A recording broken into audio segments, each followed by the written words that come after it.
Hello friends, जय जगन्नाथ। आपको मोर YouTube channel को पुणी थे स्वागत। देख आम संख्यार संरचना गुड़िक विषय जानी गणित जो आम संख्यार संरचना गुड़िक विषय जानी बर्तमान आज आम तार अंतर्गत जो एक्सट्रा क्वेश्चन गुड़िक देखा। चलो जदि समस्त प्रकार आमर प्रथम रु अष्टम पर्यंत नुआ बहिर जदि आपण समस्त वीडियो गुड़िक दरकार अच्छी प्ले लिस्ट को जाकि देखिने। प्ले लिस्ट तैयारी कर देछि क्लास वाइज एवं प्ले लिस्ट देखिने। ठीक अच्छे, चलते जी।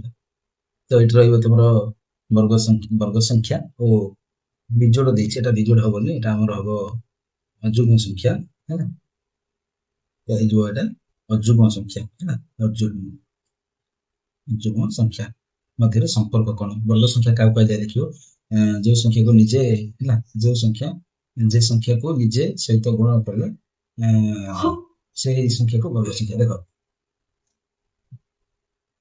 এটা লিখিব এমতি লিখিবনি, जो संख्या को निज सहित निज सहित गुणन कले गुणन कले गुणन करा जाए लिख है, गुणन करा जाए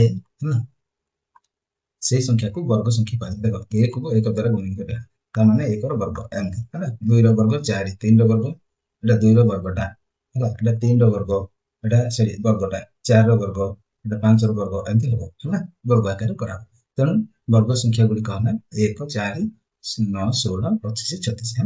नेक्स्ट आसो अजुग्म संख्या क्या कह जाए। आसो जो संख्या गुड़िक 2 द्वारा पूरापूरी भाग हुंती ना से गुड़िक अजुग्म संख्या कह जाए बा जोड़ा जोड़ा कर रखिले बड़का रहा कह अजुग्म संख्या। बुझीगला? उदाहरण हम 1, 3, 5, 7, 9, 11 सब अजुग्म संख्या। आसो मुख्य पैटर्न है, प्रत्येक वर्ग संख्या इक्वल टू प्रथम एनटी अजुग्म संख्यार अजुग्म संख्यार जोगफल अर्थात एकम वर्ग संख्या है 1, दुईम वर्ग संख्या है 1 + 3, तृतीय वर्ग संख्या है 1, 3, 5 मैंने के 3, 1, 4, 5, 9 9 तापर एटा देख 3, 1, 4, 5, 9, 9, 7, 16 16 है, 4 वर्ग है 16 एमती है। नेक्स्ट तापर देख उदाहरण सब बुझीबा। वर्ग संख्या विजोड़ संख्यार जोग है, वर्ग संख्या 1 रो 1 4 रो देख 1 + 3 4 है, एटा विजोड़ माने एटा है अजुग्म है, अजुग्म संख्यार जोग देखियो अजुग्म सॉरी अजुग्म संख्यार जोग है विजोड़ नहीं। तापर देख एटा 4 टा 1 + 3 4 9 रो संगे 1, 3, 5 तापर 16 16 टा 1, 3, 5, 7 सेमती अजुग्म संख्यार जोग 25 टा को जदि करबा 1, 3, 5, 7, 9 है सब देखियो एंदी करबो है। तापर नेक्स्ट देख चित्र द्वारा बुझियो है, धरंतु आमे डॉट द्वारा स्क्वायर गुणन लगिले। प्रथम 1 डॉट माने कोन 1 गुणन 1 स्क्वायर पर 3 डॉट जो करछे ता माने कोन 2 गुणन 2 स्क्वायर मोट केते 4 डॉट एंदी 1 2 3 4 एटा कोन हम गोटे हैला। तापर पुणी हैला पुणी कोन करबा 5 डॉट जो करिए 5 डॉट माने कोन 3 गुणन 3 हैला। देखो 3 3 एमती ए आकार रहबो हैला। तापर पुणी हैला 7 डॉट जो करा 7 डॉट माने कोन ना मोट 16 टा हैला, 4 गुणन 4 आकार एमती 4 4 एंदी 4 आसी हैला। एठारे देखा जाउछि प्रत्येक नूतन स्क्वायर तैयारी करिया पे परवर्ती अजुग्म संख्या जोग करा अछि। परवर्ती कोन ना अजुग्म संख्या को जोग करा जाछि हैला। तापर तुमरो ए भलिया एक्स्ट्रा क्वेश्चन रहबो 17, 20, 23, 26, 29 तापर कोन हबो हैला। एटा जानि परछो 17 3 20 20 3 23 3 लगे हैला निश्चित 23 3 26 26 3 29 29 3 32 32 3 35 35 3 38 एंती करियो हैला। तापर एटा सेनी केते लगे 5 लगे हैला प्लस 5 लगे तो 40 45 50 50 55 60 है। एटा सेमती करिवो देख 10 लाख करछि है, ता माने 10 लाख कमे दियो एटी -10 करो तमे 60 10 50 50 ରୁ -10 करो -10 ता माने 40 एटा 10 कमेले -10 कले 30 ए भलिया करबो है। नेक्स्ट देखो एटा जदि हम देखिबा केते लाख कमे छी 36 36 ये 4 40 5 पॉइंट जाछि त माने 9 लाख है 9 एक पड़ी के खाता है 9 टा 72 9 7 63 है। ତାପରେ 955 9 ପଞ୍ଚା 85 9 ଚଉକୁ 36 ହେଲା 9 ତିରିକି 27 ହବ ଏଟା ହେଲା 9 ତିରିକି ହେଲା 9 ଦୁଗୁଣେ 18 କମି କମି ଆସିଛି ହେଲା 9 ଦୁଗୁଣେ 18 9 1 9 ହେଲା ଏଇଭଳିଆ କରିବ ବୁଝିଲେ। ନେକ୍ସଟ ଯିବା। ନେକ୍ସଟ ଦେଖ ଏଟା ଦେଖ ଗୃହ କାର୍ଯ୍ୟ ବନିବ 32 29 38 ପ୍ଲସ୍ 3 ଲାଗେ ହେଲା ଏଟା ପ୍ଲସ୍ 3 ଏଠି ପ୍ଲସ୍ 3 ହେଲା ଏଟା ସେମିତି 5 ଲାଗେ ପ୍ଲସ୍ 5 ଲାଗେ ଏଟା କଣ ଉତ୍ତରଟା ଏଟା ଉତ୍ତର ତମର ହେଲା ଏଟା କେତେ ଲାଗେ 10 ଲାଗେ ସେମିତି ଏଟା ପ୍ଲସ୍ 8 ଲାଗେ କରିବ ଏଟା 9 ଲାଗେ ପ୍ଲସ୍ 9 ଲାଗେ ହେଲା ବୁଝିପାରିଲ। ନେକ୍ସଟ ତାପରେ ଗୋଟେ ତମର ପ୍ରଶ୍ନ ରହିବ ସଂଖ୍ୟା ଅନୁକ୍ରମ ସଂଖ୍ୟା ଅନୁକ୍ରମ ହେଲା 3 6 9 12 ପରବର୍ତ୍ତୀ ସଂଖ୍ୟା କଣ ହବ 3 3 6 6 3 9 ପ୍ଲସ୍ 3 ଲାଗି ଯାଉଛି 9 3 12 12 3 15 15 ତ ଆମେ ପାଉଛୁ 3 6 9 ଏଥିରେ 3 ର ଗୁଣିତ କରିବା ଏଇଭଳି ହେଲା ଅଗ୍ରଗାମୀ ସଂଖ୍ୟା ହଉଛି 15 ମୁଁ କହିସାରିଛି 15 ହବ ହେଲା। ନେକ୍ସଟ ଦେଖ ଆଉ ଗୋଟେ ପ୍ରଶ୍ନ ଦେଲା ସଂଖ୍ୟା ଅନୁକ୍ରମ ଏଟା ସବୁ ଏକ୍ସଟ୍ରା କୋଶ୍ଚିନ୍ ହେଲା ସଂଖ୍ୟାନୁକ୍ରମ 1 2 4 8 ପରବର୍ତ୍ତୀ ସଂଖ୍ୟା କହିଛି ଏଟା 1 ର ବର୍ଗ ହେଲା ଏଟା 2 ଏଟା 2 ର ବର୍ଗ ଏଟା 2 ର କ୍ୟୁବ ଏଟା 2 ର 4 2 4 2 8 2 16 ହବ 1 2 4 ହେଲା ଦେଖ ଏଠି ଦେଖ 1 2 2 ଏଟା 2 2 4 4 2 8 8 2 16 ହେଲା ଏହା 2 ର ଘାତ ପାୱାର ଅଟେ ଏହିପରି ପରବର୍ତ୍ତୀ ସଂଖ୍ୟା ହେବ 16 ଏଭଳିଆ ହିସାବରେ କରିବ ହେଲା। ନେକ୍ସଟ ଗୋଟେ ପ୍ରଶ୍ନ ଦେଖ ପ୍ରଶ୍ନ ନମ୍ବର 5 ରେ ସଂଖ୍ୟା ଅନୁକ୍ରମ 5 10 15 ର ପରବର୍ତ୍ତୀ ସଂଖ୍ୟା କହିଛି ହେଲା ଏଟା ଆମର ପ୍ରାୟ ଦେଖିବ ରିଜନିଂ ରେ ଆସେ ହେଲା 5 5 ରେ ପ୍ଲସ୍ 5 ଲେଖେ ଏଡ୍ ହେଇଛି ହେଲା ତା ମାନେ ଏଟା କେତେ ହେଇଯିବ ପ୍ଲସ୍ 5 ଏଡ୍ କଲେ 20 ହେଇଯିବ ହେଲା 20 ହବ ଉତ୍ତର ବୁଝିହେଲା। ନେକ୍ସଟ ଦେଖିଲ ନା ତାପରେ 2 ନମ୍ବର ପ୍ରଶ୍ନ ଦେଖ ନିମ୍ନଲିଖିତ ଅନୁକ୍ରମ ଗୁଡିକର ପରବର୍ତ୍ତୀ 3ଟି ପଦ ଲେଖ 3ଟା ପଦ କହିଛି ହେଲା ଏଟା କେତେଟା କହିଛି 3ଟା ହେଲା 3ଟା ପଦ କହିଛି ତା ମାନେ ଗୋଟେ ଗୋଟେ ଲେଖିବା ଦେଖ 3 ରେ 5 ମିଶିବ ପ୍ଲସ୍ 5 ଲେଖେ ଏଡ୍ ହେଇଛି 8 ରେ 5 ମିଶିବ 13 ରେ 5 ମିଶିବ 18 18 ରେ 5 ମିଶିବ 23 23 ରେ 5 ମିଶିବ 28 28 28 ରେ ପୁଣି 5 ମିଶିବ 33 ହେଲା କେତେଟା କହିଥିଲା 3ଟା ପଦ କହିଥିଲା ହେଇଗଲା ତାପରେ ଏଇଟା ଦେଖ 10 10 20 ଏଟା 10 ଲାଗେ ମିଶିଛି ହେଲା ପ୍ଲସ୍ 10 ଲାଗେ ତା ମାନେ ଏଟା ପ୍ଲସ୍ 10 ମିଶିଲେ ଏଟା ପ୍ଲସ୍ 10 ମିଶିଲେ କେତେ ହେଇଯିବ 40 10 50 50 ରେ 10 ମିଶିବ 60 60 ରେ 10 ମିଶିବ 70 ହେଲା ଏଇଭଳିଆ ହବ। ନେକ୍ସଟ ଦେଖ କରିଦଉଛି ଏଟା ଦେଖ ଆମର ଗୁଣିତକ ହିସାବରେ ହେଇଛି 4 ଦୁଗୁଣେ ଏଟା 4 ତିରିକି ହେଇଛି 4 ତିରିକି ହେଲା 4 ତିରିକି ହେଇଛି ପୁଣି 4 ଚଉକୁ ହେଇଛି 16 ପୁଣି 4 ହେଲା 5 20 ପୁଣି 4 ରେ 4 ଚଉକୁ 24 24 ହବ ତାପରେ 4 7 28 ହେଲା ଏଇଭଳିଆ ହବ ବୁଝିହେଲା ଦେଖିପାରୁଛ ହେଲା ଏଇଭଳିଆ ଉତ୍ତର ହବ 20 24 28 ବୁଝିପାରିଲ ଉତ୍ତର ଯାହା ଲେଖିଦେଇଛି ଏଠି ହେଲା। ନିଶ୍ଚିତ ନେକ୍ସଟ ଦେଖ ଦେଲା ଅନୁକ୍ରମ ଜାରି ରଖ ହେଲା 2 4 ହେଲା 2 ଟେବୁଲ ଏଟା 2 ଦୁଗୁଣେ 2 ତିରିକି ତାପରେ 2 ଚଉକୁ 8 ପୁଣି 2 ପଞ୍ଚା 10 2 ଚଉକୁ 12 ଏମିତି କରିବ ହେଲା ଏ ଅନୁସାରେ ପାଇବ ହେଲା ପରବର୍ତ୍ତୀ ଉତ୍ତର ଗୁଡ଼ିକ ହେଲା 8 10 12 ଏମିତି କରି ଯିବ ହେଲା ଏହି ଅନୁକ୍ରମ ହେଲା 2 4 6 8 10 ଏଇଭଳିଆ ଭାବରେ ହବ। ନେକ୍ସଟ ପ୍ରଶ୍ନ ଦେଖ ସଂଖ୍ୟା ଶ୍ରେଣୀ 3 6 9 12 ର ଚିତ୍ରାତ୍ମକ ଦର୍ଶନ ଦେଖ 3 6 9 12 ଦେଖ 3 ଦୁଗୁଣେ 6 3 ତିରିକି 9 ହେଲା ତିରିକି 9 3 ଚଉକୁ 12 ହେଲା 3 ପଞ୍ଚା 15 3 ଚଉକୁ 18 ଏମିତି କରି ଯିବ ହେଲା ବୁଝିପାରିଲ 3ର ଗୁଣିତକ ଭାବରେ କରିବ ହେଲା। ତାପରେ ଦେଖ ଆଉ ଗୋଟେ ପ୍ରଶ୍ନ ଦେଲା 9 ଏକ ଅଯୁଗ୍ମ ହେଲା 9 ଏକ ଅଯୁଗ୍ମ ସଂଖ୍ୟା ଓ ଏକ ବର୍ଗ ସଂଖ୍ୟା ମଧ୍ୟ ଅଟେ ଏହାକୁ ହେଲା ଚିତ୍ରରେ ଦେଖା 9 ଟା କଣ ଦେଖିବା ଆମେ 3 ଗୁଣନ 3 ସେପରି ଏହାକୁ 3ର ବର୍ଗ ବା 3ର ସ୍କୋୟାର ଆକାରରେ ଲେଖିପାରିବା बिंदु देकी मध्य लिखि पारे देखो बिंदु को देकी लिखले एमती हबो ହେଲା ଏଇଭଳିଆ ହବ ବୁଝିପାରିଲେ। ନେକ୍ସଟ ଦେଖ 5 ନମ୍ବର ଦୁଇର ଶ୍ରେଣୀକୁ ଯୋଗ କଲେ କୋଉ ଶ୍ରେଣୀ ମିଳେ? ଦୁଇର ଶ୍ରେଣୀ ଯୋଗ କରିବା 2 ଦୁଗୁଣେ 4 2 ତିରିକି 6 2 ଚୌକୁ 8 2 ପଞ୍ଚା 10 2 ଚୌକୁ 12 ଏଇଭଳିଆ ହବ ହେଲା ନିଶ୍ଚିତ। ତାପରେ ଆଉ ଗୋଟେ ପ୍ରଶ୍ନ ଦେଖ ସେ ଦେଇଛି ଦୁଇଟି କ୍ରମାଗତ ଯୋଡ଼ ମଧ୍ୟରୁ ଏକ କମ କଲେ କୋଉ ସଂଖ୍ୟା ମିଳିବ? ଏକ କମ କରିବ ହେଲା ତ ଦେଖ 5 5 5 10 10 ରୁ ଏକ କମ କରିବା ହେଲା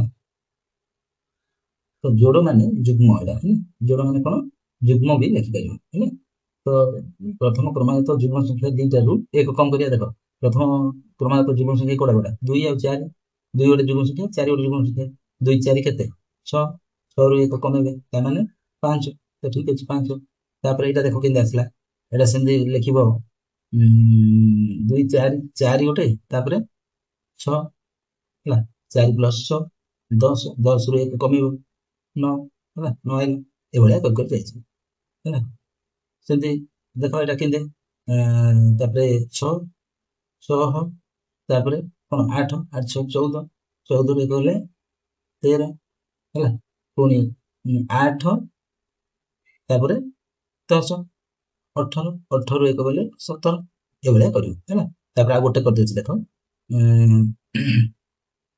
ତ କଣ ହବ 10 ଏଠି କରିଦେଉଛି 10 ପ୍ଲସ 12 10 କେତେ 22 22 ରୁ ଏକ କମେଇଲେ 21 ରାହବ 21 ବୁଝିଲା ନିଶ୍ଚୟ।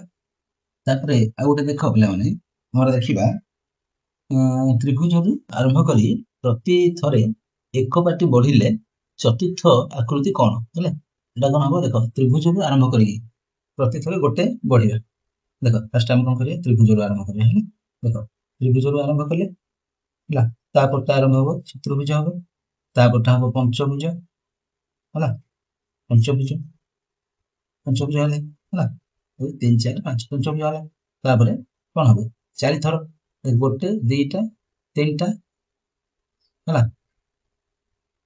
ଏଟା କଣ ହବ ହେଲା ଏଟା ଗୋଟେ ହବ 1 2 3 4 5 ତାପରେ କଣ ତ 4 ଥର ବଢେଇଲେ ଏଇଭଳିଆ ହେଇଯିବ ବୁଝିପାରିଲେ ନେକ୍ସଟ ଦେଖ ଆଉ ଗୋଟେ କ୍ୱେଶ୍ଚିନ୍ ଦେଖ ସେ ଦେଲା ତମକୁ ପାଟି ସଂଖ୍ୟା ଅନୁସାରେ ବହୁଭୁଜର ନାମ କଣ ବହୁଭୁଜର ନାମ ଦେଖ ଗୋଟେ ହେଲା ତ୍ରିଭୁଜ ତାପରେ ଷଡ଼ଭୁଜ ତାପରେ ନବଭୁଜ ତାପରେ ଦଶଭୁଜ ହେଲା ଏଭଳିଆ ରହିବ ହେଲା ନେକ୍ସଟ ଦେଖ ତମର ଦେଇଛି ଶ୍ରେଣୀ 1 4 9 16 ର ପରବର୍ତ୍ତୀ ଦୁଇ ସଂଖ୍ୟା ଲେଖିବାକୁ ଅଛି ପରବର୍ତ୍ତୀ ଦୁଇ ସଂଖ୍ୟା ଦେଖ ଏଟା କେମିତି ହେଇଛି 1 ର ସ୍କୋୟାର ଏଟା 2 ର ସ୍କୋୟାର ଏଟା ହେଇଛି 3 ର ସ୍କୋୟାର ଏଟା 4 ର ସ୍କୋୟାର ଏଟା 5 ର ସ୍କୋୟାର ହବ ଆଉ 6 ର ସ୍କୋୟାର ହବ ତା ମାନେ 5 ର ସ୍କୋୟାର କେତେ 25 ହବ ଗୋଟେ ଆଉ 6 ର ସ୍କୋୟାର 36 ହେଲା ଏ ଦିଟା ହବ ଉତ୍ତର ବୁଝିଲା ନିଶ୍ଚିତ 11 ନମ୍ବର ଦେଖ ଶ୍ରେଣୀ 5 10 15 ହେଲା ପୁଣି କିଏ ଖାନ୍ତା ଆମର ଏଟା ଗୁଣିତ କରିବା ହେଲା 5 1 5 5 2 10 5 3 15 5 20 5 5 ଏଟା 25 ହବ ହେଲା ସପ୍ତମ ସଂଖ୍ୟା କଣ ହବ କହିଛି ହେଲା 5 5 25 ହେଲା 5 30 ହେଲା ତାପରେ 35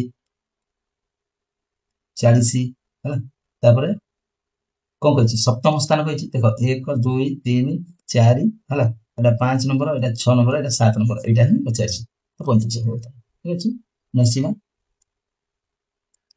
2 ରୁ ଆରମ୍ଭ କରି ପ୍ରତି ଥରେ 5 ଯୋଗ କରି ଶ୍ରେଣୀ ତିଆରି କର ହେଲା 2 ରୁ ଆରମ୍ଭ କରିକି ପ୍ରତି ଥରେ 5 ଦେଖ ଏଠି 5 ଯୋଗ କରିବ 7 ହେଲା 7 ରେ 5 ଯୋଗ କରିବ 12 12 ରେ 5 ଯୋଗ କରିବ 17 17 ରେ 5 22 22 ରେ 5 27 ହେଲା ତ 5 ଯୋଗ କରି ପ୍ରତି ଥର ହେଲା 2 ରୁ ଆରମ୍ଭ କରିକି ପ୍ରତି ଥର 5 ଯୋଗ କରି ହେଲା ଶ୍ରେଣୀ ତିଆରି କର ତା ମାନେ ଆହୁରି ହବ 27 ରେ 5 ମିଶେଇବ ମାନେ 32 32 ରେ 5 ମିଶେଇବ ହେଲା 37 ଏମିତି ହବ ହେଲା ତାପରେ ନେକ୍ସଟ ତାପରେ ଆଉ ଗୋଟେ କ୍ୱେଶ୍ଚିନ୍ ଦେଖ 1 3 5 7 ର ହେଲା ଦଶମ ସଂଖ୍ୟା ଦେଖ 1 2 3 4 ହେଲା 4 ସରିଯାଇଛି 5 ନମ୍ବରରେ କଣ ହବ 9 ହେଲା 1 3 5 7 9 ତାପରେ 11 ହେଲା ତାପରେ 13 ତାପରେ 15 ହେଲା ଦେଖ କେତେଟା 10 କହିଛି 1 2 10 ହେଲେ ହେଇଗଲା 17 ତାପରେ 19 ଦେଖ ଏବେ ହେଲା କି 1 2 3 4 5 6 7 8 9 10 10 ନମ୍ବର କିଏ ହେଲା 19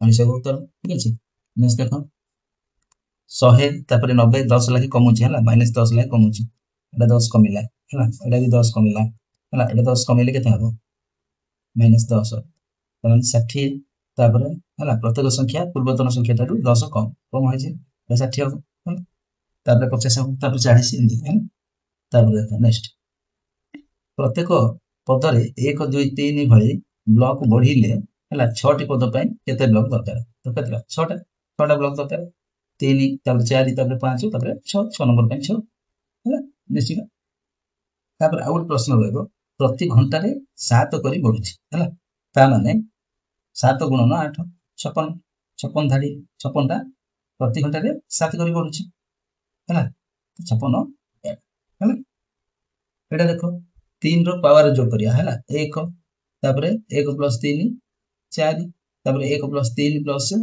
9 13 ତାପରେ ଦେଖ 1 ର କ୍ୟୁ 1 ହେଲା 3 ତାପରେ 3 ର ପାୱାର 3 3 9 ହେଲା 3 3 9 3 3 9 3 27 ହେଲା ଏଟା 3 ର 1 ଏଟା 3 ର 2 ଏଟା 3 ର 3 ହିସାବରେ ହେଲା ତାପରେ 40 ହେଲା ଏଟା ସେ ଦେଖ 1 + 3 3 ର 1 ଏଟା 3 ର 2 ଏଟା 3 ର 3 ଏଟା 3 ର 4 ହିସାବରେ ଏଟା ହେଲା 121 ବୁଝିହେଲା ତ ଶେଷ ଫଳ ହବ 121 ବୁଝିହେଲା ନେକ୍ସଟ ଯିବା ନେକ୍ସଟ ଦେଖ ପ୍ରଥମ ଧାଡ଼ିରେ 2ଟି ପିଲା ଦ୍ୱିତୀୟରେ 4ଟା ତୃତୀୟରେ 6ଟା ପ୍ରତିଥର 2 କରି ବଢୁଛି ସେପରି କଣ ହବ 2 ଟେବୁଲଟା 2 ଦୁଗୁଣେ 4 2 3 6 2 4 8 2 5 ହେଲା 2 7 14 ତା ମାନେ 7 ଧାଡ଼ିରେ କେତେ 14ଟା ଫୁଲ ହେଇଯିବ 7 ନମ୍ବର ଧାଡ଼ିରେ କହିଛି ତାପରେ ଦେଖ ପ୍ରଥମ 5 ଧାଡ଼ି ପର୍ଯ୍ୟନ୍ତ ମୋଟ ଫୁଲ 2 4 ଏମିତି ହେଇକିରି 5ଟା 1 2 3 4 5 ନମ୍ବରରେ କିଏ ଅଛି 10 ତା ମାନେ ସେ କହିଛି ମୋଟ ଫୁଲ ପୁରାଟାକୁ ମିଶେଇ ଦବ 30 ହେଇଗଲା ହେଲା ନେକ୍ସଟ ଦେଖ ପଞ୍ଚମ ଧାଡ଼ି ପରେ ପ୍ରତି ଧାଡ଼ିରେ 1 କରି କମିବ ଦେଖ ପଞ୍ଚମ ଧାଡ଼ି ପରେ 1 2 3 4 5 ପରେ କମିଯିବ ଗୋଟେ ଗୋଟେ ତାମାନେ କଣ ହେଇଯିବ 9 ତାପରେ 8 ତାପରେ 7 ତାପରେ 6 ତାପରେ 5 ଦଶମ ଧାଡ଼ିରେ କେତେଟା ଫୁଲ ରହିବ ଦଶମ ଧାଡ଼ି ଦେଖ 5ଟା ଫୁଲ ହେଲା ନେକ୍ସଟ ଦେଖ ଅନୁକ୍ରମ 1 3 5 7 9 11 ହେଲା ଏଟା ହେଲା ଅଯୁଗ୍ମ ସଂଖ୍ୟା ଷଷ୍ଠମ ଧାଡ଼ିରେ କେତେଟା 11 ରହିବ ଏଟା ରହିବ 11 ହେଲା ତାପରେ ଦେଖ ପ୍ରଥମ 7 ଧାଡ଼ି ପର୍ଯ୍ୟନ୍ତ ମୋଟ ଇଟ କେତେ 7 ଧାଡ଼ି ମାନେ 7 ର ସ୍କୋୟାର 49 ଇଟ ହେଲା ତାପରେ ଦେଖ ଅନୁକ୍ରମ 2 5 ହେଲା 2 ରେ 3 ଏଟା କଣ ହେଇଛି ନା 3 ଲେଖି ଏଡ ହେଇଛି ହେଲା 14 3 17 ହେଲା 14 ପର୍ଯ୍ୟନ୍ତ କହିଛି ତାମାନେ ସବୁ ଯାକ ମିଶେଇ ଦେଲେ କେତେ ହେଇଯିବ 40 ହେଲା 40 ଗୋଟି ଗୁଲି ହବ ହେଲା ତାପରେ ପ୍ରତି ଘଣ୍ଟାରେ 7 କରି ବଢୁଛି ପ୍ରତି ଘଣ୍ଟାରେ 7 କରି ବଢୁଛି ମାନେ 7 ଗୁଣନ 8 56 ହେଲା ତା ଦେଖ ପ୍ରତି ଘଣ୍ଟାରେ 7 କରି ବଢିଲେ 8 ଘଣ୍ଟାରେ କହିଛି ଏଟା ହେଲା 8 ଘଣ୍ଟାରେ କେତେ ହବ 7 × 56 ହେଲା ତାପରେ ଦେଖ 3 ର ପାୱାର ଯୋଗ କଲେ ହେଲା ଏଟା ତୁମ ଆଗରୁ କହିଛି ହେଲା 3 ର ପାୱାର ଯୋଗ କରିବ 1 + 3 4 1 + 3 3 ର ପାୱାର 3 3 9 ଯୋଗ କରିବ ହେଲା ତାପରେ 9 ତାପରେ 3 ର 2 ପାୱାର ଏଟା ହେଇଥିଲା 3 ର 1 ପାୱାର ଏଟା 3 ର 2 ପାୱାର ଏଟା 3 ର 3 ପାୱାର ଯୋଗ ହେଲା 40 ସେମିତି 1 ର 3 ର 1 ପାୱାର ଏଟା 2 ପାୱାର ଏଟା 3 ପାୱାର 3 ର 3 ପାୱାର ହେଲା ଦେଖ ଏଟା ଏମିତି ହେଇଛି ହେଲା 1 + 3 ର 1 ପାୱାର ତାପରେ 3 ର 2 ପାୱାର ବଢିଛି ତାପରେ 3 ର 3 ପାୱାର ତାପରେ 3 ର 4 ପାୱାର ବଢିକି 121 ତ ଉତ୍ତର ହବ 121 ବୁଝିଲେ ନିଶ୍ଚିତ ତାପରେ ଦେଖ ଫୁଲ ବଗିଚା ଫ୍ଲାୱାର ଗାର୍ଡେନ ହେଲା ଏକ ମାଳିନୀ ଫୁଲକୁ ଧାଡ଼ିରେ ଲଗାଉଛନ୍ତି ହେଲା ସପ୍ତମ ଧାଡ଼ିରେ କେତେ ଫୁଲ ରହିବ ପାଇଛ ପ୍ରଥମ କିଛି ଧାଡ଼ି ଦେଇଛି ହେଲା ତ ଦେଖ 2 4 କେତେ ନମ୍ବର ଧାଡ଼ି କହିଛି ନା ସପ୍ତମ ଧାଡ଼ି ଦେଖ 2 4 ହେଲା 6 8 10 12 14 ଏହି ଅନୁକ୍ରମରେ ଯୋଉଥିରେ ପ୍ରତିଥର କଣ ବଢୁଛି ନା 2 ଲେଖାଏଁ ବଢୁଛି ହେଲା ସେପରି ସପ୍ତମ ଧାଡ଼ିରେ କେତେ ହେଇଯିବ 14 ହେଇଯିବ ତ ଦେଖ 1 2 3 4 5 6 7 ସପ୍ତମ ଧାଡ଼ି ହେଲା 14 ଅଷ୍ଟମ ଧାଡ଼ି କେତେ ହେଇଯିବ 16 ହେଲା ଏମିତି ହବ ନେକ୍ସଟ ଯିବା ତାପରେ ଦେଖ ପ୍ରଥମ 5 ଧାଡ଼ି ପର୍ଯ୍ୟନ୍ତ ମୋଟ ଫୁଲ ଦେଖ ପ୍ରଥମ 5 ଧାଡ଼ି ମାନେ 2 4 6 8 10 ତ ଯୋଗ କରିବ ସବୁ ଯାକ ଯୋଗ କଲେ କେତେ ହେଇଯିବ 30 ହେଲା ନେକ୍ସଟ 30ଟା ଫୁଲ ହେଇଯିବ ହେଲା ନେକ୍ସଟ ଯିବା ତାପରେ ଦେଖ ପଞ୍ଚମ ଧାଡ଼ି ପରେ ପ୍ରତିଥର 1 କମିବ ତ ଦଶମ ଧାଡ଼ିରେ କେତେ ଫୁଲ ରହିବ ଦେଖ ପ୍ରଥମ ଧାଡ଼ି ପରେ ପଞ୍ଚମ ଧାଡ଼ି ପରେ ପ୍ରତିଥର 2 କମିବ 2 4 6 8 10 ହେଇଗଲା ତାପରେ ଗୋଟେ ଗୋଟେ କମିବ ତାପରେ କଣ ହବ 9 ହବ 8 ହବ 7 ହବ 6 ହବ 5 ହବ ତାମାନେ ଆମକୁ କହିଛି ଦଶମ ଧାଡ଼ି 5 ହବ ତ ହେଲା 5ଟି ଫୁଲ ରହିବ ବୁଝିଗଲା ଦଶମ ଧାଡ଼ିରେ ନିଶ୍ଚୟ ତାପରେ ଆଉ ଗୋଟେ ଇଟାର ପ୍ରଶ୍ନ ଆଇଲା ଏକ କାମଗାର ହେଲା ରିଆଳ ତିଆରି କରୁଛନ୍ତି ହେଲା ଛଅ ମାନେ 6 ମାନେ ଷଷ୍ଠ ଧାଡ଼ିରେ କେତେ ଇଟା ଅଛି ହେଲା, ଷଷ୍ଠ ଧାଡ଼ିରେ କେତେଟା ଇଟା ଅଛି ବୋଲି ପଚାରିଛି। ତ ଅନୁକ୍ରମ କଣ ହବ 1 3 5 7 9 11 ଗୁଡା କଣ ଯା ଅଯୁଗ୍ମ ସଂଖ୍ୟା ଯା ଏଟା ଲେଖିବ ଅଯୁଗ୍ମ ସଂଖ୍ୟା ହେଲା, ଯୁଗ୍ମ ସଂଖ୍ୟା ଅନୁକ୍ରମ ହେଲା। ତାମାନେ ମୋଟ 6ଟାରେ କେତେ ଅଛି 11 ଏଇଟା ହବ ଉତ୍ତର ହେଲା 11। ତ ଦେଇ ଦେଖ ସପ୍ତମ ଧାଡ଼ି ପର୍ଯ୍ୟନ୍ତ ମୋଟ ଇଟା କେତେ ସପ୍ତମ ଧାଡ଼ି ପର୍ଯ୍ୟନ୍ତ ପ୍ରଥମ ସୂତ୍ର nt ଅଯୁଗ୍ମ ହେଲା, nt ଅଯୁଗ୍ମ ସଂଖ୍ୟାର ଯୋଗ ହେଲା n ସ୍କୋୟାର ହେଲା। ସେଇପରି ଆମର ସପ୍ତମ ଧାଡ଼ି ପର୍ଯ୍ୟନ୍ତ କଣ ହବ 7ର ସ୍କୋୟାର କଲେ 49 ହେଇଯିବ, 49 ହେଇଯିବ ଉତ୍ତର ହେଲା, 49ଟା ଇଟା ହେଲା। ନେକ୍ସଟ ତାପରେ ନେକ୍ସଟ ଦେଖ ତାପରେ ଦେଇଛି ଗୁଲି ବା ମାର୍ବଲ ହେଲା, ମାର୍ବଲ ପ୍ରତିଥର 3 କରି ବଢୁଛି, ତାମାନେ 2 ରେ 3 ମିଶିଲେ 5 ନା 3 ଲାଖେ ବଢୁଛି, ତାମାନେ ଦେଖ 14 ପରେ 3 17 ହେଇଯିବ ହେଲା। ତ ପଞ୍ଚମ ଥର ପର୍ଯ୍ୟନ୍ତ କେତେ ହେଲା 1 2 3 4 ପଞ୍ଚମ ଥର ପର୍ଯ୍ୟନ୍ତ ଟୋଟାଲ ମିଶେଇ ଦେଲେ କେତେ ହବ 40 ଟି ଗୁଲି ହବ। ତାପରେ ଦେଖ ନେକ୍ସଟ ଗାଡି ପ୍ରତି ଘଣ୍ଟାରେ 7 କରି ବଢୁଛି, ତାମାନେ 7 କରି ବଢୁଛି, ତାମାନେ କେତେଟା କାର ଅଛି 8 ଘଣ୍ଟା ପରେ ମାନେ 7 8 56 ହେଲା, 56ଟା ଗାଡି ହେଲା। ତାପରେ ଦେଖିବା 3 ର ପାୱାର ହେଲା, ପାୱାର ଅଫ 3 ଦେଖ ଯୋଗ କରିବ 1 ତାପରେ 1 + 3 4 ହେଲା, 1 + 3 + 9 13 ହେଲା, ବୁଝିପାରୁଛ ତ ଏଟା ସ୍କୋୟାର ହିସାବରେ 3 ର 1 ଘାତ 3 ର 2 ଘାତ ଏମିତି ବଢୁଛି, 3 ର 1 ଘାତ 3 ର 2 ଘାତ ଏଟା 3 ର 3 ଘାତ ବଢିଛି, ଏମିତି ବଢି ବଢି ଯାଇଛି ହେଲା। ଅନୁସାରେ କେତେ ହବ ଲାଷ୍ଟ 121। ତାପରେ ତମର ପ୍ରଶ୍ନ ଅଛି ଦେଖ ପ୍ରଥମ 10ଟି ହେଲା ଟ୍ରାଇଙ୍ଗୁଲାର ନମ୍ବରର ଯୋଗ ହେଲା, ଟ୍ରାଇଙ୍ଗୁଲାର ନମ୍ବରର ଯୋଗ n ଗୁଣନ n + 1/2 ପ୍ରଥମ 10ଟା ହେଲା 1 3 6 10 15 ଏମିତି ଯୋଗ କରିବ, ମୋଟ ହବ 220। ତାପରେ ଦେଖ ଆଉ ଗୋଟେ କ୍ୱେଶ୍ଚନ ଦେଲା ପ୍ରଥମ 6ଟି ଅଯୁଗ୍ମ, ବିଜୋଡ ମାନେ ଅଯୁଗ୍ମ ହେଲା, ଅଯୁଗ୍ମ ସଂଖ୍ୟାର ଯୋଗ କେତେ ହବ 1 3 ମିଶେଇବ 36 ହେଇଯିବ ହେଲା, ଏହା ଏକ ସ୍କୋୟାର ହେଲା 6ର ସ୍କୋୟାର ବୁଝିଲ। ନେକ୍ସଟ ତାପରେ ଦେଖ ନେକ୍ସଟ ହେଲା ପ୍ରଥମ 6ଟି ଅଯୁଗ୍ମ ସଂଖ୍ୟାର ଏଟା ଅଯୁଗ୍ମ ହେଲା, ଅଯୁଗ୍ମ ସଂଖ୍ୟାର ହେଲା କେତେ ଏଟା ମିଶେଇଦବ ହେଲା 6ର ସ୍କୋୟାର ହେଲା 36। ତାପରେ 4ଟା ଦେଖ 1 2 4 8 ପ୍ରତି ଥର 2 କରି ବଢିବ, ତ 2 ର ସ୍କୋୟାର 4 4 2 8 ହେଲା, 8 2 16 ହବ, 16 2 32 ହବ, 32 2 64 ହବ ହେଲା, ଏଭଳିଆ ହବ ହେଲା। ନେକ୍ସଟ ତାପରେ ତମର କେଉଁଠି ପାୱାର ସିକ୍ୱେନ୍ସ, એટલે ପାୱାର ସିକ୍ୱେନ୍ସ ର ଗୋଟେ क्वेश्चन ଅଛି ହେଲା, ଦେଖିକି କରିବ ହେଲା। ପାୱାର ସିକ୍ୱେନ୍ସ ପଡା ଦେଖ 1 3 ତାପରେ 6 ହେଲା, ଗୋଟେ ଗୋଟେ କମି କମି କରିଛି ହେଲା, ଏଟା କରିବ ହେଲା। ନେକ୍ସଟ ଦେଖ 64 କୁ ସ୍କୋୟାର ଭାବରେ ଦର୍ଶାଅ, 64 କି 8 ର ସ୍କୋୟାର ଭାବରେ ଦର୍ଶାଅ 8 ସ୍କୋୟାର ହେଲା। ନେକ୍ସଟ 64 ର ସ୍କୋୟାର ଦେଖିଲ, ତାପରେ ଦେଖ 1000 କୁ କ୍ୟୁବ ଭାବରେ ହେଲା 10 ଗୁଣନ 10 ଗୁଣନ 10 ଏଭଳିଆ ଭାବରେ ରଖିବ, 10 ର କ୍ୟୁବ ହବ ହେଲା। ନେକ୍ସଟ ତାପରେ ଦେଖ ହେକ୍ସାଗୋନାଲ ନମ୍ବର କଣ, ଯୋଉ ସଂଖ୍ୟା ଗୁଡିକ ହେକ୍ସାଗୋନ ବା ଷଡ଼ଭୁଜ ଆକାରରେ ଡଟ୍ ଦ୍ୱାରା ଲେଖାଯାଇଥିବ ସେଗୁଡ଼ିକୁ ହେକ୍ସାଗୋନାଲ ନମ୍ବର କୁହାଯାଏ ହେଲା। 1 7 19 37 61 ଏଥିରେ ମଧ୍ୟରେ ଏକ ଡଟ୍ ଥାଏ ଓ ଚାରି ପାଖରେ ହେକ୍ସାଗୋନ ଆକାରରେ ଅନ୍ୟ ଡଟ୍ ଥାଏ, ମୁଁ ତମକୁ ଆଗରୁ ଚିତ୍ର ଦେଖେଇଛି ହେଲା। ତାପରେ ଦେଖ ପ୍ୟାଟର୍ନ ଚିହ୍ନଟ ହେଲା, ପ୍ୟାଟର୍ନ ଚିହ୍ନଟ କରିକି ପରବର୍ତ୍ତୀ 3ଟି ସଂଖ୍ୟା ଲେଖିବ ହେଲା। 1 3 6 10 ହେଲା 15 ଏଟା ଅଛି ହେଲା। ଦେଖ 1 ରେ 2 ମିଶିଲା, ଏଟା 3 ରେ 3 ମିଶିଲା, ଏଟା 6 ରେ 4 ମିଶିଲା, ଏଠି 5 ମିଶିଲା, ଏଠି 6 ମିଶିବ, 6 ମିଶିଲେ 15 6 21, 21 ରେ 7 ମିଶିବ, 7 ମିଶିଲେ 28, 28 ରେ ପୁଣି 8 ମିଶିବ, 8 ରେ 16 ହେଲା, ତାମାନେ 6 36 ହେଲା, ଏମିତି କରିବ ହେଲା। ବୁଝିପାରିଲ ଏଭଳିଆ କରିକି ଯିବ ହେଲା। ତ 28 21 28 36 ଏମିତି ଲେଖିବ ହେଲା, ବୁଝିପାରିଲ। ତାପରେ ଦେଖ 1 4 9 6 9 16 25 ଏଟା ସ୍କୋୟାର ଦିଆଯାଉଛି ତାମାନେ ଲାଷ୍ଟ କେତେ ଆଇବ 5 ର ସ୍କୋୟାର ହେଲା, ଏଟା 6 ର ସ୍କୋୟାର ହେଲା, ଏଟା 7 ର ସ୍କୋୟାର, ଏଟା 8 ର ସ୍କୋୟାର, ତାମାନେ କେତେ ହବ 36, ଏଟା 49, ଏଟା ହବ 64 ଏମିତି ହବ ଉତ୍ତର ହେଲା, ବୁଝିପାରିଲ। ନିଶ୍ଚିତ ତାପରେ ଏଇଭଳିଆ ପ୍ୟାଟର୍ନ ବି ଆସିପାରେ ହେଲା କ୍ୟୁ ହିସାବରେ ହେଲା, ଏଟା 2 ର କ୍ୟୁ, ଏଟା 3 ର କ୍ୟୁ, ଏଟା 4 ର କ୍ୟୁ, ଏଟା 5 ର କ୍ୟୁ, ଏଟା 6 ର କ୍ୟୁ, 7 ର କ୍ୟୁ, 8 ର କ୍ୟୁ ହିସାବରେ ଆସିବ ହେଲା। ତାମାନେ କେତେ କେତେ ଆସିବ 216 343 ଆଉ 512 ହିସାବରେ ଆସିବ ହେଲା, ଦେଖିପାରୁଛ 216 343 512 ଏ 3ଟା ଜାଗାରେ ହବ ଉତ୍ତର ହେଲା। ତାପରେ ଆହୁରି ଦେଖ ଅନେକ ଗୁଡ଼ିଏ ପ୍ରଶ୍ନ ଅଛି ହେଲା, ଏମିତି ଏଭଳିଆ ପ୍ରଶ୍ନ ବି ଆସିପାରିବ ହେଲା, ଆସିଲା ବେଳେ ଆର ଏଭଳିଆ ସମାଧାନ କରିପାରିବ ହେଲା। ମୁଁ କରୁନି ତମକୁ ଖାଲି ଦେଖେଇ ଦଉଛି ହେଲା, ଏଭଳିଆ ପ୍ରଶ୍ନର ଉତ୍ତର ମଧ୍ୟ କରିବ, ଏଭଳିଆ ବି ପ୍ରଶ୍ନ ଆସିପାରେ ତମକୁ ହେଲା, ଦିଆଯାଇଥିବା ପ୍ୟାଟର୍ନ ଅନୁସାରେ 1 ର କ୍ୟୁ 2 ର କ୍ୟୁ 3 ର କ୍ୟୁ ଏଭଳିଆ ଭାବରେ ଆସିପାରେ ହେଲା। ଏଭଳିଆ ମଧ୍ୟ ପ୍ରଶ୍ନ ତମକୁ ପଚାରି ପାରେ ହେଲା, ଦେଇଥିବ। ଏଠି ତମେ କଣ କରିବ ନା ଦେଖ ଏଟା କମି କମି ଆଇଛି ହେଲା, 8 ଟେବୁଲଟା ହେଲା, 8 ସବୁ କରି ଚାଲିଛି, 8 ପଞ୍ଚା 40, 8 ଚଉ 32 ହେଲା, 8 ତିରିକି 24 ହବ ହେଲା, 8 ଦୁଗୁଣେ 16 ହବ, 8 ହବ ହେଲା, ଏଭଳିଆ ହବ। ତାପରେ ଦେଖ ଦିଆଯାଇଥିବା କେମିତି ପ୍ୟାଟର୍ନ ଦେଖାଯାଉଛି ତାକୁ ତିଆରି କରିବ। ଏହା ଘନ ସଂଖ୍ୟାର ପ୍ୟାଟର୍ନ ଦେଖ 1 ଏଟା କଣ ଅଛି ନା 2 ର କ୍ୟୁ ହିସାବରେ ଅଛି, 3 ର କ୍ୟୁ ହିସାବରେ, 4 ର କ୍ୟୁ ହିସାବରେ, 5 ର କ୍ୟୁ ହିସାବରେ ଅଛି ହେଲା। ତାପରେ ତମର ଖାଲି ଘର ପୂରଣ କର ବି ଆସିବ ହେଲା, ଏଭଳିଆ ଯଦି ଆସିଲା ଆର ଉତ୍ତର ଲେଖିବ। ସମସ୍ତ ପାର୍ଶ୍ୱ ଓ କୋଣ ସମାନ ଥିବା ଏକ ବେଶ ସମବାହୁ ତ୍ରିଭୁଜ ଏଟା ଲେଖିବ ହେଲା। ଏଭଳିଆ ଦେଖିବ ପ୍ରଶ୍ନ ଯାହା ଦେଖି ଦେଇଥାଅ ହେଲା, ଏଟା ତମେ ନିଜେ ସ୍କ୍ରିନଶଟ ନେଇକି ମଧ୍ୟ କରିବ ହେଲା।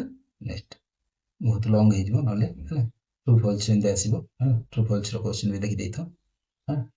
ଟିକେ ମୁଁ ସ୍କ୍ରୋଲ କରି କରି ଯାଉଛି, ତମେ ଏଟା ସ୍କ୍ରିନଶଟ ନେଇକି ମଧ୍ୟ ଜାଣିପାରିବ ହେଲା। ବାକ୍ୟର ବି ଏମିତି କ୍ୱେଶ୍ଚନ ଆସିପାରେ ହେଲା, ବାକ୍ୟ ଏଭଳିଆ ଆସିଲେ ଆର ଆନ୍ସର କରିବ ହେଲା, ପ୍ୟାଟର୍ନ ଆକାର ପ୍ୟାଟର୍ନ ନମ୍ବର। ତାପରେ ଦେଖ ବାକ୍ୟର ଆସିବ କ୍ୱେଶ୍ଚନ ହେଲା, ବାକ୍ୟର କ୍ୱେଶ୍ଚନ ଆସିଲେ ମଧ୍ୟ ଏଭଳିଆ ବଢେଇକି କରିବ ହେଲା। ସବୁ ଯାକ ମୁଁ ତମକୁ ଟିକେ ଟିକେ ଦେଖେଇ ଦଉଛି ହେଲା, ଆର ସ୍କ୍ରିନଶଟ ନେଇକି ମଧ୍ୟ ପ୍ୟାଟର୍ନଟିକୁ କରିପାରିବ ତମେ ହେଲା, ବୁଝିଲ। ଏଇଟା ଏଭଳିଆ ବି ବାକ୍ୟର ଆସିବ କ୍ୱେଶ୍ଚନ, ଦେଖିଥାଅ ହେଲା, ଛୋଟ ତ୍ରିଭୁଜ ବଡ ତ୍ରିଭୁଜ ଉପରେ ହେଲା, ଏମିତି କ୍ୱେଶ୍ଚନ ବି ଆସିପାରେ। ପ୍ୟାଟର୍ନ କାହାକୁ କୁହାଯାଏ ହେଲା, ତାପରେ ନିମ୍ନଲିଖିତ ସଂଖ୍ୟା ପ୍ୟାଟର୍ନ ଖାଲି ଜାଗା ପୂରଣ କରିବାକୁ କହିବ ହେଲା। ତାପରେ ପ୍ରଶ୍ନରେ ପରବର୍ତ୍ତୀ ସଂଖ୍ୟା କଣ ହବ ପଚାରିବ ହେଲା, ଏଟା କରିବ। ଆହୁରି ଏଭଳିଆ ପ୍ୟାଟର୍ନ ଆସିପାରେ, ପ୍ୟାଟର୍ନ ଦେଖିବ ହେଲା। ତାପରେ ପ୍ରଶ୍ନ ଗୁଡ଼ିକ ନିୟମ ଗୁଡ଼ିକ ସବୁ ଜାଣିବ ହେଲା। ତାପରେ ଆକୃତି କାହାକୁ କୁହାଯାଏ ହେଲା, ବା ପ୍ୟାଟର୍ନ କାହାକୁ କୁହାଯାଏ ସେ ବିଷୟରେ ଦେଖିବ। ତାପରେ ଏମିତି ବି ଆସିପାରେ ଆକୃତି ପ୍ୟାଟର୍ନ ହେଲା। ତାପରେ ପ୍ରଶ୍ନ ହେଲା, ଖାଲି ଜାଗାରେ ପୂରଣ କରିବାର ଆସିବ। ତାପରେ କାହିଁକି ଶିଖିବା ଆବଶ୍ୟକ ସେ ବିଷୟରେ ମଧ୍ୟ ଆସିବ। ଏଭଳିଆ ବି ଆସିପାରେ ହେଲା, ନିମ୍ନଲିଖିତ ପ୍ୟାଟର୍ନ ସଂଖ୍ୟା ପରବର୍ତ୍ତୀ ସଂଖ୍ୟା କଣ ହବ ଆସିବ। ତାପରେ ପ୍ୟାଟର୍ନର ଉଦାହରଣ ଆସିବ, ଦେଖିପାରୁଛ। ତାପରେ ଦେଖ ଏଭଳିଆ ପ୍ୟାଟର୍ନ ମଧ୍ୟ ତମକୁ କ୍ୱେଶ୍ଚନରେ ଆସିପାରେ ହେଲା, ଦେଖୁଛ ହେଲା। ପରବର୍ତ୍ତୀ ସଂଖ୍ୟା ଲେଖିବାକୁ ଆସିବ, ତାପରେ ଆସିବ ପ୍ୟାଟର୍ନ ଚିହ୍ନଟ କରିବା ପାଇଁ ଆସିବ ତମକୁ କ୍ୱେଶ୍ଚନ ହେଲା, ଏତେ ଲାଗି ବଢୁଛି ଦେଖି କରିବ ହେଲା। ତାପରେ ଖାଲି ଜାଗା ପୂରଣ କରିବା ପାଇଁ କହିବ ହେଲା, ଏ ଅନୁସାରେ ସ୍କୋୟାର ହିସାବରେ କରିବ। ତାପରେ ପ୍ୟାଟର୍ନର ପରବର୍ତ୍ତୀ ସଂଖ୍ୟା କଣ ହବ, ଏଟା କ୍ୟୁ ଆକାର ଅଛି ହେଲା। ଏଟା ଏଭଳିଆ ପ୍ୟାଟର୍ନ ବ୍ୟବହାର କରିକି ପ୍ରତ୍ୟେକ ସଂଖ୍ୟାକୁ 5 କମେଇ କମେଇ କରିବ ହେଲା। ଏଭଳିଆ ବି ପ୍ୟାଟର୍ନ ଆସିପାରେ ତମକୁ ହେଲା। ତ 6 12 ଏଟା ପଣିକିଆ ଖାନ୍ଦାଟା ହେଲା, ପଣିକିଆ ଖାନ୍ଦା କରିକି ପରବର୍ତ୍ତୀ ସଂଖ୍ୟା ବି ଆସିପାରେ। 1 1 2 ହେଲା, 2 2 ଦେଖ 1 ତାପରେ 1 2 ହେଲା, 2 ତାପରେ 3 3 ଏମିତି ବଢି ବଢି ଯିବ ହେଲା। ତାପରେ ପ୍ୟାଟର୍ନ ସଂଖ୍ୟା ଚିହ୍ନଟ 10 20 40 80 80 160 ହବ ଏମିତି କରିବ ହେଲା। ଏଇଭଳିଆ ବି ପ୍ରଶ୍ନ ଆସିପାରେ ଖାଲି ଜାଗା ପୂରଣ କରିବା ପାଇଁ। ତାପରେ ପ୍ୟାଟର୍ନ କାହା ପ୍ରକାର ହେଲା, ପ୍ୟାଟର୍ନ କାହା ପ୍ରକାର ବୋଲି ଆସିବ। ତାପରେ ଖାଲି ଜାଗା ପୂରଣ କରିବାକୁ ଆସିବ ହେଲା। ଏଇଭଳିଆ ବି ପ୍ୟାଟର୍ନ ଆସିବ ହେଲା। ଭୁଲ ସଂଖ୍ୟାକୁ ଚିହ୍ନଟ କରିବା ପାଇଁ ଆସିବ, ଏଇ ପ୍ୟାଟର୍ନ ପରବର୍ତ୍ତୀ ସଂଖ୍ୟା ଆସିବ। ତାପରେ ପ୍ୟାଟର୍ନ ଶିଖିଲେ କଣ ଲାଭ ସେ ବିଷୟରେ ପଚାରିବ। ତାପରେ ଦେଖ ନିମ୍ନଲିଖିତ ଧାରାକୁ ପୂରଣ କରିବାକୁ କହିଛି, 2 ପଣିକିଆ ଖାନ୍ଦା ହିସାବରେ କରିବ। ତାପରେ ଏଇଟା 5 ପଣିକିଆ ଖାନ୍ଦା ହିସାବରେ କରିବ ହେଲା। ତାପରେ ଏଇଟା 1 3 5 7 ଅଯୁଗ୍ମ ହିସାବରେ କରିବ ହେଲା। ଏଭଳିଆ ମଧ୍ୟ ପ୍ରଶ୍ନ ଆସିବ ହେଲା। 10 ଲାଖେ ବଢି ବଢି ଯାଇଛି, ଏଇଟା କମି ଯାଇଛି ହେଲା, 10 ଲାଖେ କମି କମି ଆସିଛି। ଏଇଟା 1 4 9 16 ଏଇଟା 2 ର ସ୍କୋୟାର 3 ର ସ୍କୋୟାର ହିସାବରେ ଅଛି। ତାପରେ ଆସିବ 2 6 12 ହେଲା, 6 ଦୁଗୁଣେ 12 12 ଏଇଟା ଏ ଅନୁସାରେ ଆସିବ। ପ୍ୟାଟର୍ନଟା ହେଲା +4 +6 +8 +10 ହିସାବରେ ବଢିଛି। ଏଇଟା ସେମିତି ପଚାରିବ 6 12 24 ଏଇଟା ଆମର ପଣିକିଆ ଖାନ୍ଦା ହେଲା। ତାପରେ ଏଇଟା 50 45 5 ଲାଖେ କମି କମି ଆସିବ ହେଲା, 5 ଲାଖେ କମି କମି ଆଣିବ। ତାପରେ ଦେଖ ଏଇଟା 10 ନମ୍ବରଟା ଆମର କହିଛି 7 ପଣିକିଆ ଖାନ୍ଦାଟା ଡାକି ଡାକି ଲେଖିଦବ। ଏଇଟା 1 1 2 1 2 3 ଏମିତି ପ୍ୟାଟର୍ନ ହେଇକି ବଢେଇ ବଢେଇ ଯିବ। ଏଇଟା 4 ଅଛି ମାନେ ଏଇଟା 5 ବଢିବ ହେଲା। ତାପରେ ପୂରଣ କରିବାକୁ 6 9 ପଣିକିଆ ଖାନ୍ଦାଟା ଏଇଟା ହେଲା, 9 9 3 27 9 4 36 ହବ ହେଲା। ତାପରେ ଏଇଟା ପ୍ୟାଟର୍ନଟା ଗୋଟେ ହେଲା, ଦେଖୁଛ ପୂରଣ କରିବାକୁ କହିଛି। ଏଇଟା ଗୋଟେ ଦେଖ ପୂରଣ କରିବାକୁ କହିଛି ହେଲା, ସ୍କୋୟାର ହିସାବରେ ଗୋଟେ ଗୋଟେ କମେଇ କମେଇ ଆଣିବ। ଶୂନ୍ୟ ସ୍ଥାନ ପୂରଣ କରିବାକୁ କହିଛି, ଏଇଟା ବି ଗୋଟେ ପ୍ୟାଟର୍ନ ହେଲା। 2 5 11 23 ଏଇଟା ଗୋଟେ ପ୍ୟାଟର୍ନ। ଏଇଟା କଣ 2 ଗୁଣନ କରିବ 1 ମିଶେଇବ, ଏ ପ୍ୟାଟର୍ନ କରିବ। ଏଇଟା ସେମିତି +3 +6 ହିସାବରେ +9 +12 ଏଇଟା ମିଶି ମିଶି ଯାଇଛି। ଏଇଟା ଗୁଣନ 3 ଲାଖେ ଗୁଣି ଗୁଣି କରାହେଇଛି ସବୁ। ତାପରେ ଦେଖ ପୂରଣ କରିବାକୁ କହିଛି, ଏଇଟା ପୂରଣ କରିବ 5 7 12 ଏଇଟା ପୂର୍ବ 2ଟି ସଂଖ୍ୟାର ଯୋଗ କରାହେଇଛି। ତାପରେ ପୂରଣ ସଂଖ୍ୟା ଏଇଟା କଣ କରାହେଇଛି, ହିସାବ ଯାକ କରାହେଇଛି। ତାପରେ ଏଇଟା 2 6 7 21 ଏଇଟା ହେଇଛି କଣ ହେଇଛି ନା ଗୁଣନ 3 କରାହେଇଛି +1 କରାହେଇଛି, ଏ ପ୍ୟାଟର୍ନ ଅଛି। ତାପରେ ଏଇଟା ଗୋଟେ ପ୍ୟାଟର୍ନ ରହିବ 8 6 9 तापर 2 कमिला 7 7 पुणी 3 मिसला 10 10 भी कमियो 8 हला ए भलिया 2 कमिबो 3 मिसिबो हला तापर एटा सेमति 120 फैक्टोरियल पैटर्न बा 1 2 6 24 120 एटा हला ये गोटे पैटर्न हला एटा कोन +3 -1 हिसाब कराइछि एटा कोन कराइछि +2 +3 +4 +5 +6 हिसाब रे एटा गोटे हरण कराइछि 2 लाखे हरण करिक लिखाइछि हला ये गोटे क्वेश्चन रहइबो पैटर्न एटा कोन +3 जो कराइछि गुणन 2 कराइछि ये गोटे पैटर्न तापर एटा गोटे गुणन 2 कराइछि -1 कराइछि ये गोटे पैटर्न एटा तमरो रीजनिंग एग्जाम पे दरकार गुणन 2 -1 पैटर्न रहिछि आशा करछि संपूर्ण हमर एक्स्ट्रा क्वेश्चन गुडी आपण पाइ जाइथिबे आपण स्क्रीनशॉट नै कि मध्य को लिखि परिबे आरो जदि पीडीएफ दरकार मत कमेंट सेक्शन में जणान पीडीएफ भी प्रोवाइड कर दिबे रहउछि जय जगन्नाथ।